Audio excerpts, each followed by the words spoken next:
Higit 13 milyong halaga ng marijuana, sinira at sinunog sa 5 araw na operasyon ng Police Regional Office 1 at Philippine Drug Enforcement Agency sa Ilocos Sur.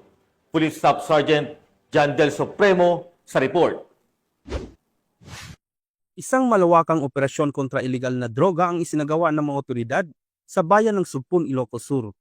Sa loob lamang ng 5 araw na operasyon, tuluyang binuwag at sinunog ng PRO1 at PIDEA ang mga plantasyong pinaniniwalaang pinagkukuhanan ng malaking supply ng marijuana sa rehiyon.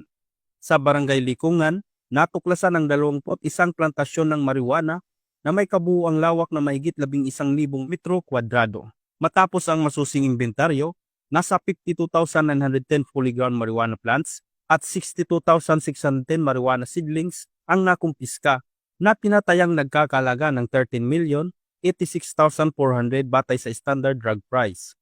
Kabilang sa mga unit na nagsagawa ng operasyon ang Sugpon Municipal Police Station, Ilocos Sur 1st and 2nd PMC, PIDEA Regional Office 1, Ilocos Sur PIU, at Provincial Drug Enforcement Unit.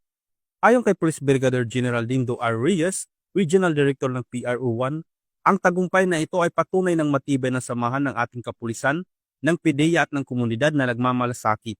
Dagdag pa niya, hindi tayo titigil hanggat may banta ng ilegal na droga sa rehiyon.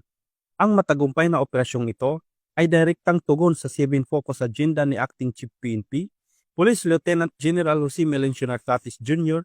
na layong paigtingin ang kampanya laban sa ilegal na droga upang masiguro ang mas ligtas at mapayapang pamayanan tungo sa pagkamit ng mas ligtas na komunidad at sa adhikain ng isang bagong Pilipinas.